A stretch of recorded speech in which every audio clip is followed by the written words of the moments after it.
Wake up, wake up, wake up, dinosaur breath.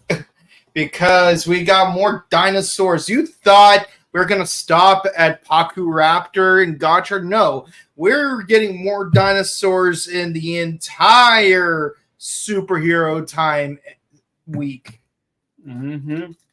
Yeah.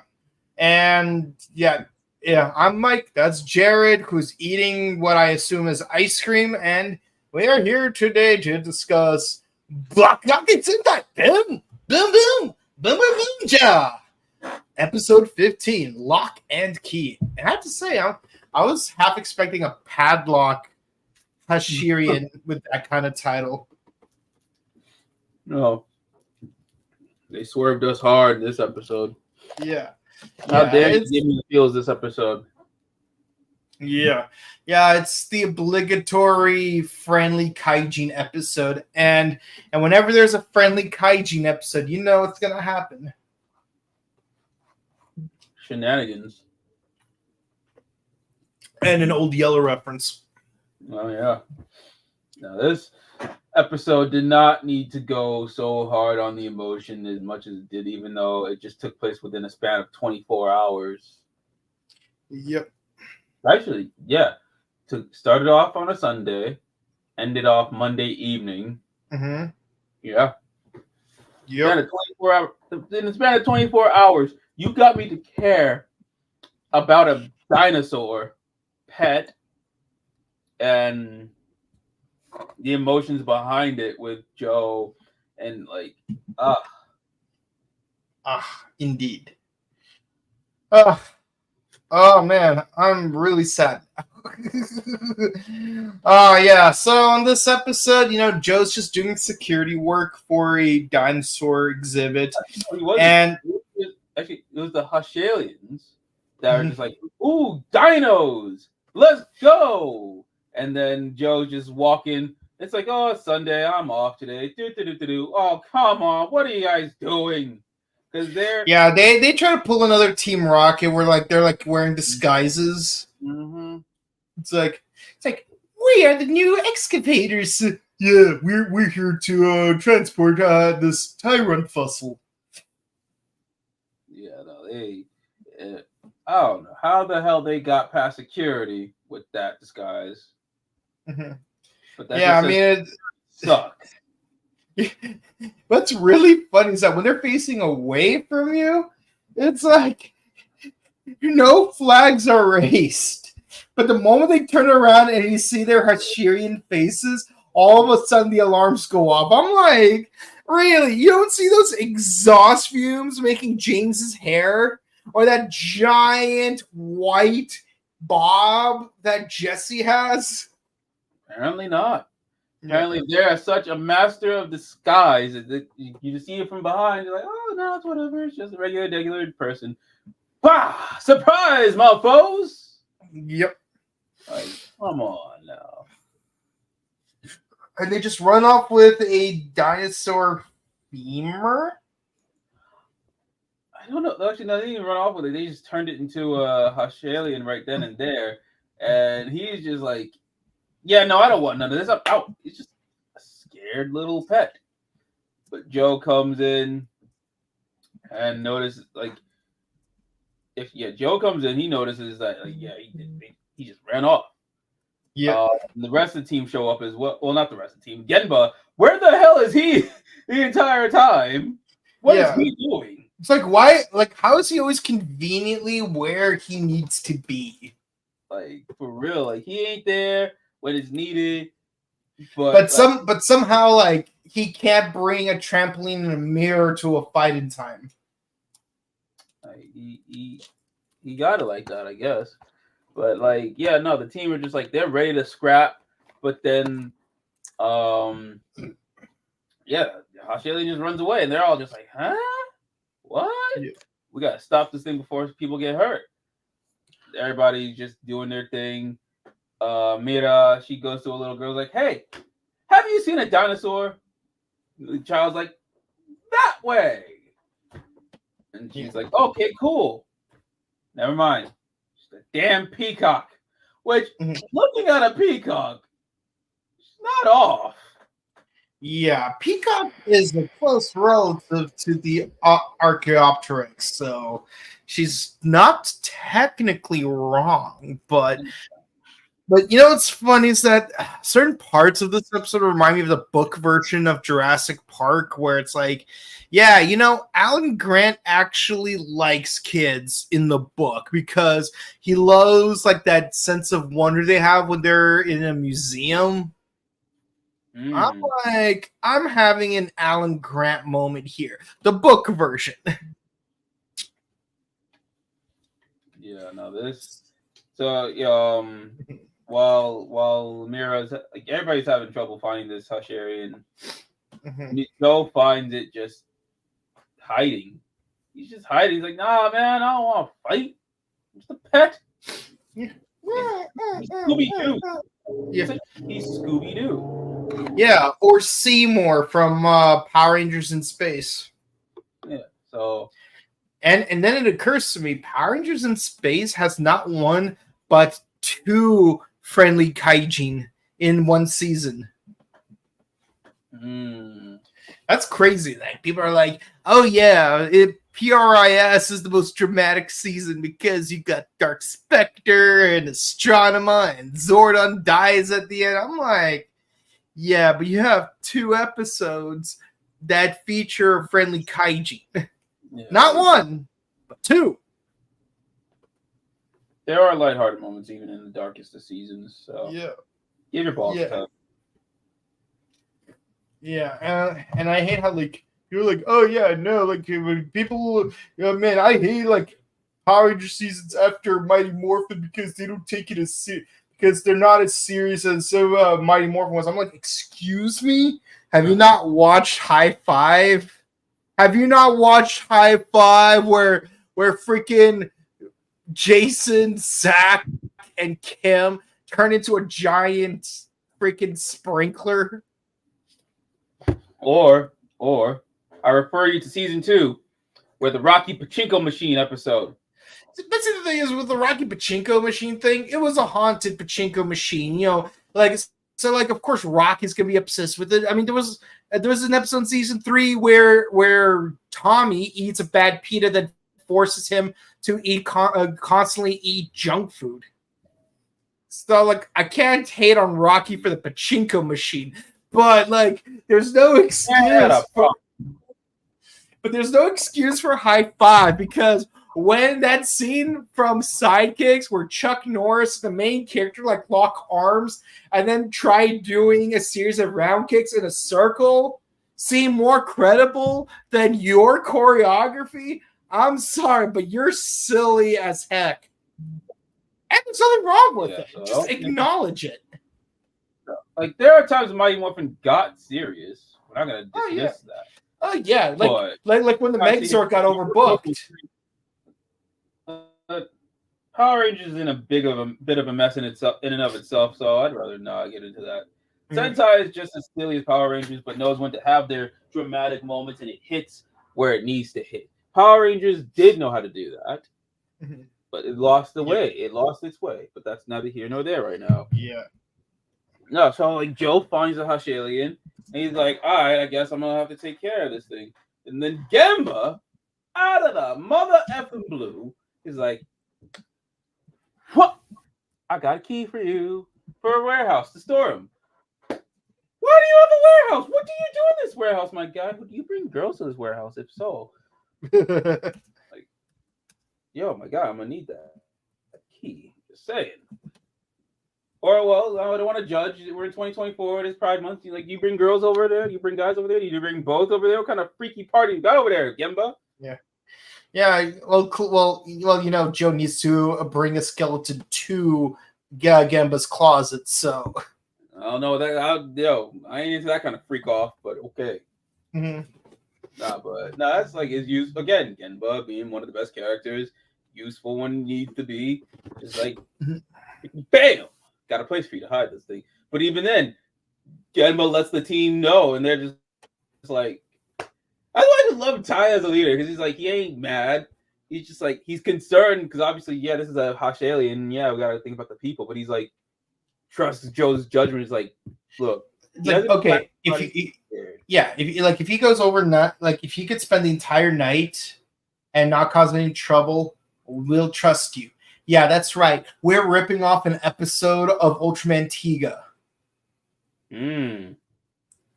Yeah. See, I remember stuff. Yeah, that time when Hori had to take care of that red alien with the blue jewel while everyone's hunting for that blue alien with the red jewel. Wow, see. And then Hori loses the red alien. Yeah, one job to do. One job. But Joe actually did his job here. Yeah, Joe did his job. He fed the alien, took care of him. That, again, the team trusts Joe's judgment and like, yo, this thing isn't bad, and I'm gonna prove it. And it's like, all right, yeah, you got 24 hours. We got not 24 hours. You got overnight. And Joe just fed him a bunch of junk food, and they just slept. He's just a pet. He's just as good as the boys. He's a good boy. But then, the wake up. Found you. How did they find him? How did they find him? By the power of Team Rocket convenience. Prepare for trouble and make it dull. To protect the world from gasolation. Orochimaru was watching the entire time. He's like, he's there, you idiots. Go get him. Yep. Freaking Orochimaru. You are the dumbest Team Rocket members I've ever seen. I don't know what Giovanni sees in you, but I suppose you'll have to do. And of course, he uses his curse mark on the Shirian to make it evil. And the crazy part is, it's like it was so well timed too, because it was like at a point where Ty's like, yeah, you know what, Joe's right. This dude lasts the whole night without causing problems. Yeah. Because the Hashi aliens are trying to take him. Yeah. They put a net over him, then the rest of the team shows up, and then Ty's just like, you know what? You proved it. You got my respect there. But only 4 moments later, they're smart. Damn, that it broke my heart. I'm like, you bastard. Damn you, Cannonborg. Takes actually he names him Silky. Oh my god, did you seriously? He named him Silky. And Teen Titans. It should have been me. Here, Silky. Here, Silky. That was so wrong. What Cannonborg did, and then it even hurt Joey more. It's like, even as he was running amok, he was running. Oh my god! He after Cannonborg turned him evil, automatically Silky grew. Yeah, and what's really annoying is it's just like the B episode from Power Rangers in Space. You know, the other Friendly Kaijin episode, where it's like I don't want to destroy the world. I just want to smell the green flowers. Oh no, the girl lost her balloon. I can't do the actual voice, but but it's okay because penguins. Yeah, when Crump took over Tan's body. I'm not a penguin. I'm a pretty teenage Japanese girl. You know what else we can do with a deck of cards? We can shuffle it. But yeah, no, I wish I could do the voice of the bee from that episode of Power Rangers, but I can't. I know my limits. No, but well, you know what the scene reminded me of when Dragon Zord first debuted and just ran amok on Angel Grove, and you just see it all went to hell. And it looked like that, and then Joe just broke him. like yeah, you had you can't even like fight back against it. Like this broke him. Like yeah, it's like less than a day with this animal, but you know he trusted his instinct to think, yeah, this isn't an evil monster. Now look what happened. People are getting hurt left and right. This thing is running amok. This thing is rampaging all over. It's Mighty Morphin Season 1 all over again. How are the Rangers ever going to get through this? Through the power of friendship? Joe's resolve. Yeah. No, not this time. This one's on Joe. He's like, look, I messed up. I'm taking charge. Ty's like, all right. This lasted the rest of Monday. That's a shit. That is a sucky Monday. Like, can't even call it a blue Monday because that was last week's episode. Not even a manic Monday. No, that was just despicable. And then yeah, that lasted throughout the day to Monday evening, and then like I hate Mondays. I think Joe hates Mondays now. Yeah. Well, you know, you could always get some lasagna frozen. Frozen lasagna makes you had to put it on your old Yeller style. He's probably gonna have some sad lasagna because he had to put it down silky old Yeller style. Yeah. They use the Boonboomger wild formation with the Safari Marine, but at the end of the day, you know, Dino versus Dino. Dino versus Dino. Yeah. And it was an experience was anything but dynamite. Feel proud of yourself on that one? I'm very ashamed of that one. There's nothing to be proud of when it comes to putting down your best friend.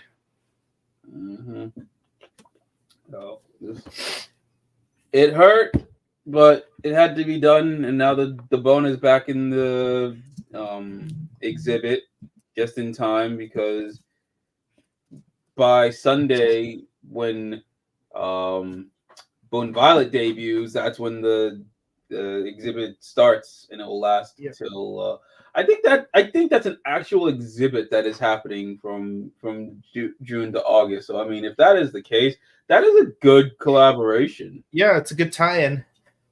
Excuse me. I mean, like Sentai and Rider, they often do tie-ins. I mean, come on. What are the odds that Jeffrey the Giraffe would be on another planet millions of light years away? True. Like, he just shows up out of nowhere. Yeah, that one was just like a shoe. That one felt shoehorned. I'm not mad at it because I love that. But like this one felt very natural. It's like, oh, look at this exhibit. And then we got this Dino Hashalian.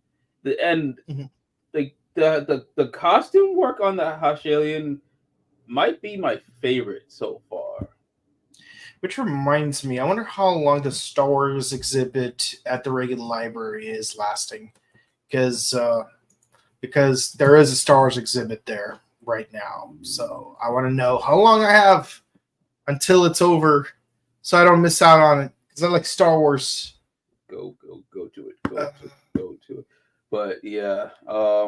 Thank goodness. It's till September 8th. Nice. Okay, Joe delivers back the femur, bone, whatever. And the team is just there comforting him. Like, yeah, man, it sucks. But we're here for you. That's the one thing I love about this team is like, yo, they got your back. And like, nah, man, that's why I'm always gonna compare. This is where I'll always compare Sentai to Ranger. Where this is a filler episode, but it had heart. It had camaraderie with the team. It didn't say, hey, we're still best friends. So it showed more than it told. But ooh, I don't I'm looking right now. I'm looking right now to see what Shakespeare plays are going on at the Griffith Park this year, because they usually do 2 plays every year. This year they're doing As You Like It. So think of it this way: Pride Month doesn't end on June 30th. It resumes on July 10th. There you go. I mean, like, if you really think about it, As You Like It is a LGBT Shakespeare play, because you got a chick who disguises herself as a man, and the guy she likes is slowly getting interested in this dude.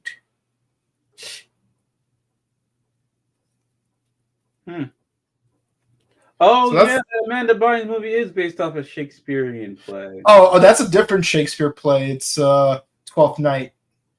But yeah, that one did have an LGBT character as well. Oh. But I love that you mentioned 12th Night with Amanda Bynes, because one of the characters in that movie was played by Brandon McLaren. Yes, he was. He was in that movie. He was in that movie. Yes, he was. It's like who's the Duke's best man? SPD Red, that's who. Mm-hmm. Not gonna lie though, it is weird that Channing Tatum's character is named Duke and not Orsino. They couldn't even call him Orsino, aka the Duke, like a nickname, because he's so good at football. Well, because they knew he was going to play Duke in G.I. Joe. Oh yeah, that's right. He does play Duke in G.I. Joe. That's crazy, man. Oh man, it's all connected, people. It's all connected. But it's all connected. Wait, hold on. I can do it for real this time.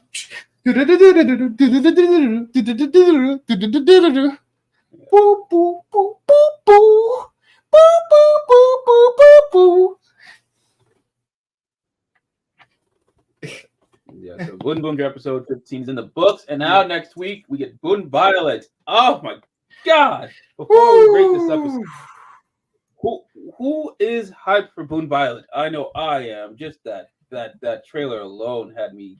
I just hope Boon Violet isn't played by someone who is in an annoying season of another show and has absolutely no significance other than to obnoxiously exist there. Look, it's not his fault. That was bad writing.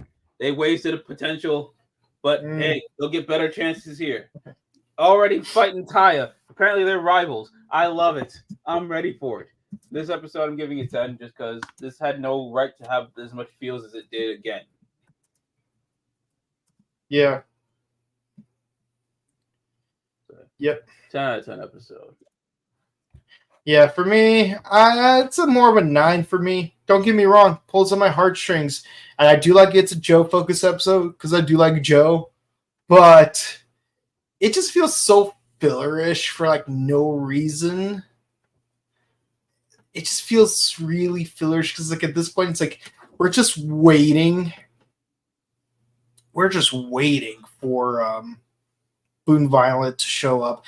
And honestly, I feel like this would feel a little less fillerish if they change one detail in the previous episode.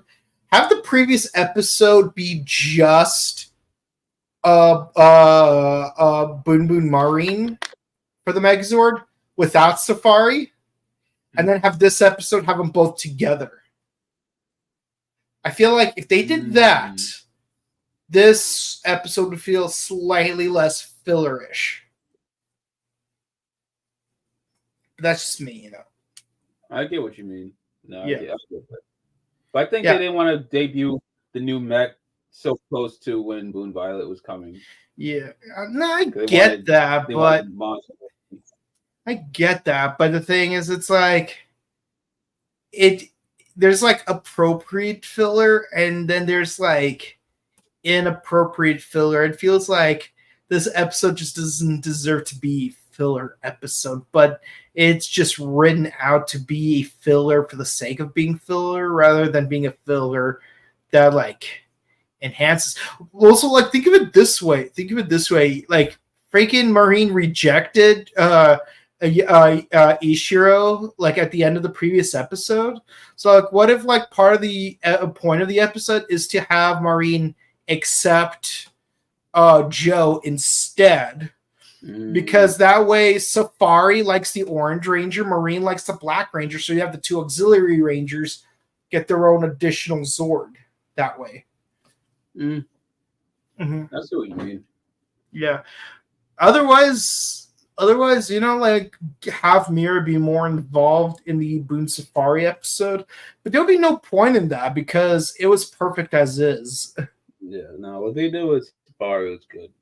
They didn't need to do anything. Marine, I think personally, I like it where it is, just because it's just leading up to Violet. No. Yeah. But yeah, no, I like Joe. But again, I really like Joe. I just wish, like, something could have been done about the pacing of, like, how they arranged the episodes. It's like, individually, the episodes are great, but because of where they are placed in the season, kind of makes it, I guess if they had an extra episode to let this breathe, then yeah. But budget constraints and Yeah, like if you like think of it like on a more macrocosmic level, think of it like this. Like after Shinkenger ended, did you really care about Go Sager premiering? Or were you just saying, yes, just one more season before we get the 35th season? Well, I got into Sentai as the 35th season happened, so I can't. Okay. I see what you mean, but like coming from like a perspective of someone who's around for Bokenger and Geki Ranger and Goanger and Shinkenger, it's like part of me was like wondering, it's like something about watching the trailer for Go Sager made me think, am I excited for Go Sager? Or am I just biding time for whatever the 35th season's going to be? And I'm going to be honest, given the fact that like I stopped at episode 12 of Go Sager and only recently got up to episode 30, yeah, I would have to say I was pretty much biting. It's like, yeah, season 34 exists, but I'm just waiting for season 35, let's be honest. In this case, I guess, like I said, if it had an extra episode to breathe out more before Violet, it made sense. But I guess they were on especially if it was coming out next week when the Dino exhibit was going to start up, that would have made a lot more sense. Yeah. But you need time to market stuff. I guess because I'm going with budget. It just wasn't in the budget. Yeah. Also, like we do need to put consideration into the fact that like there is a release cycle in the toy calendar, so you do want to have the Boon Violet stuff released within a certain amount of time. Yeah. No, you gotta have that. Yeah, you gotta introduce the episode at a certain point, such that a week or two later, everyone will have access to like the actual toy, because like you need to see the toy first before you actually want to get it. Then when you finally see it, I would have to say like Zenaku was like probably one of those rare exceptions here in America where it's like, yeah, we have a Zenaku toy, but we don't know who the Zenaku guy is because the toy got released before episode 10 came out, and we have a silhouette for the Lunar Wolf Ranger, so it's like we already knew what the 6th Ranger is gonna be. Before we don't even know what he's going to look like, but we know that he's going to be a wolf-themed ranger. Yep. Yeah.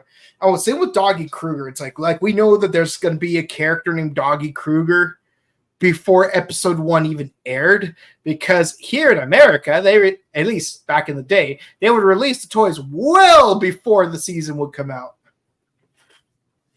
Mm-hmm. They did do that. Yeah. Now they don't do that.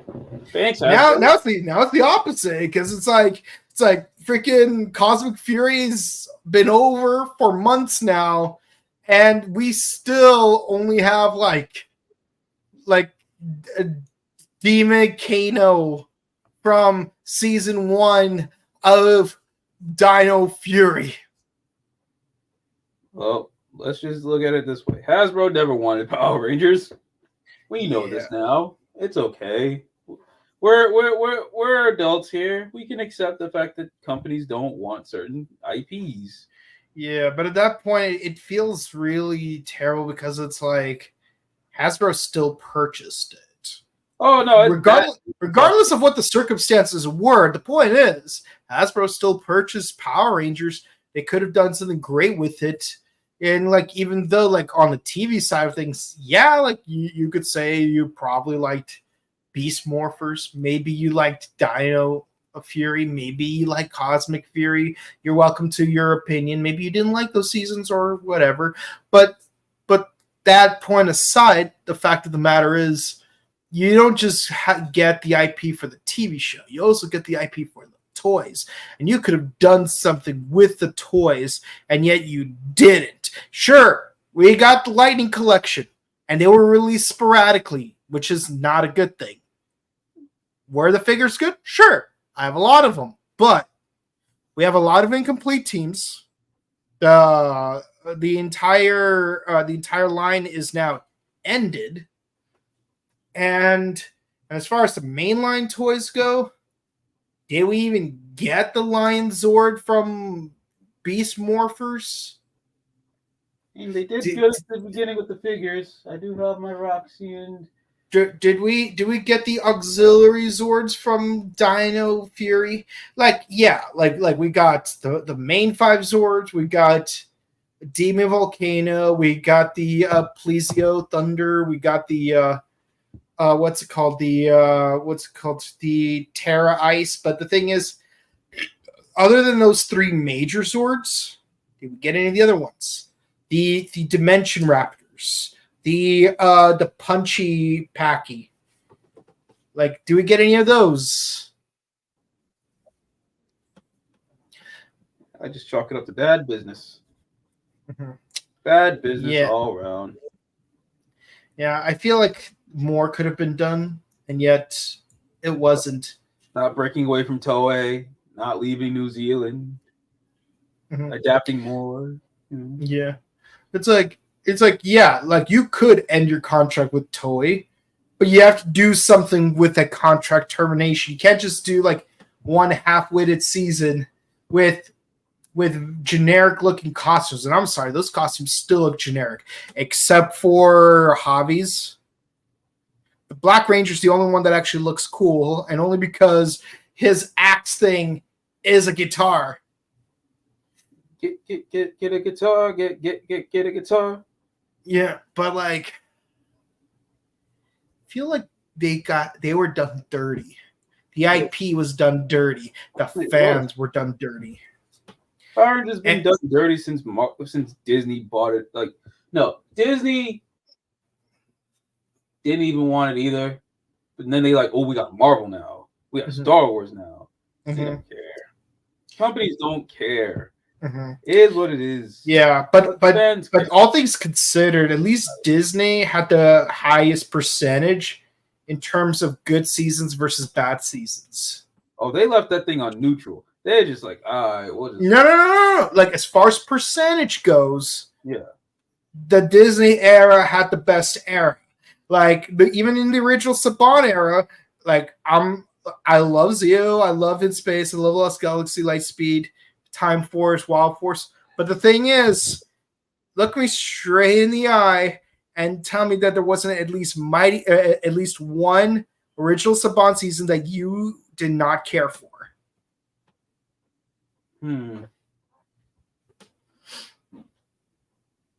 See, I could think of a season each.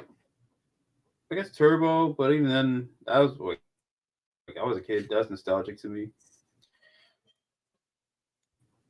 Operation Overdrive, I can't really. Operation Overdrive was mid, if anything, and even then, the other 6 Disney seasons were almost good, if not perfect. Freaking Jungle Fury and RPM were phenomenal.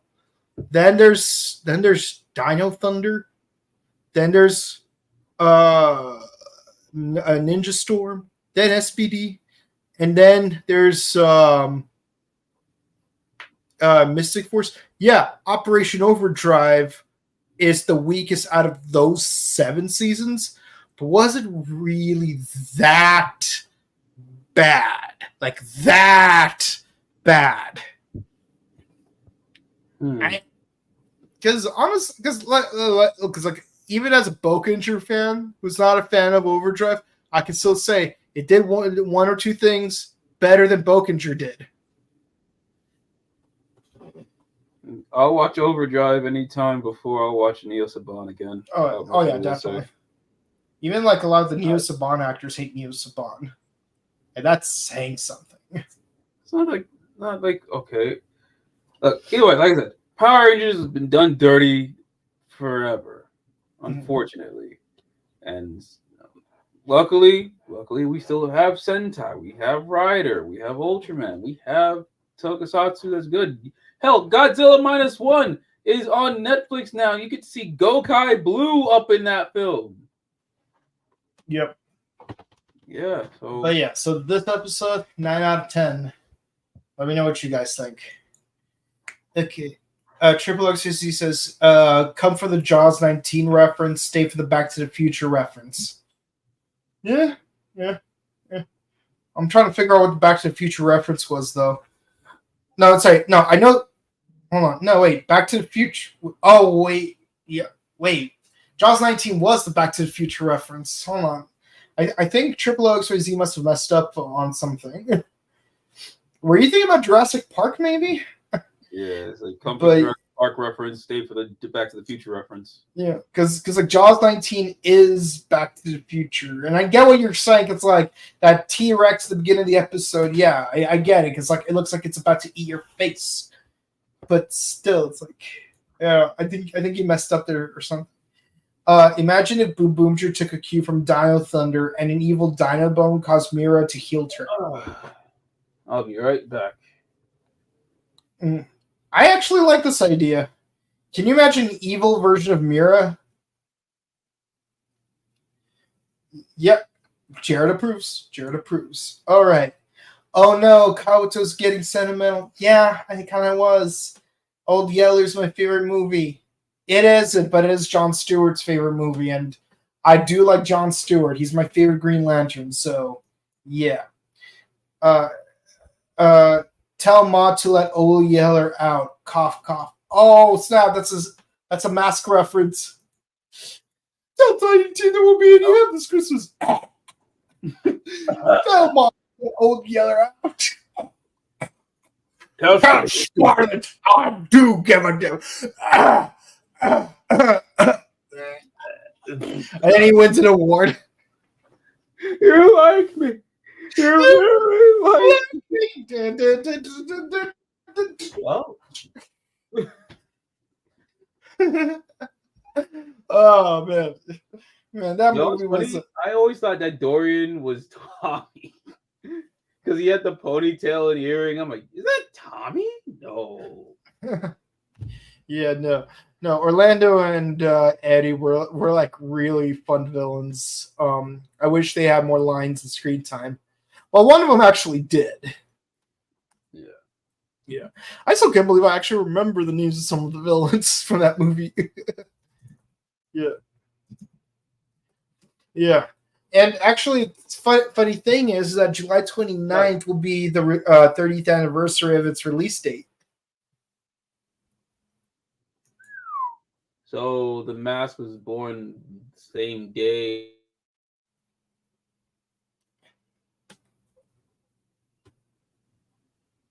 It was born the same day as what? My brother is born the same day to the the Mask. Uh-huh. So they're the same age. Mm-hmm. That's great. That's pretty cool. Yeah. I'm curious if any movie came out on my birthday.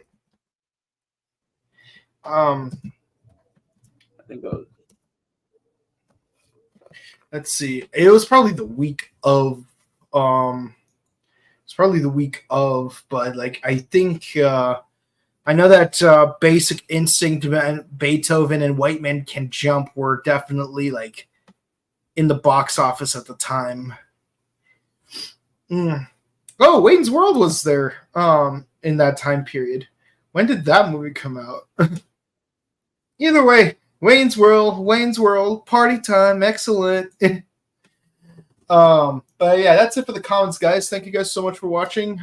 Be sure to comment, like, and subscribe to us on YouTube, Facebook, Twitter, Instagram. Ding the bell icon so they know if I release videos. And be sure to share. You alright, dude? Father the Bride came out on the day I was born. I love that movie. Oh, that's hilarious. No wonder I love What's that really weird is that birthday was definitely on a Friday, so like I'm like trying to figure out if any movie came out on my birthday because it was a Friday. Yeah, one of my movies always come out on Fridays, dude. One of my favorite movies came out when I was born. That's sick. I really should watch Father of the Bride because like I know they exist.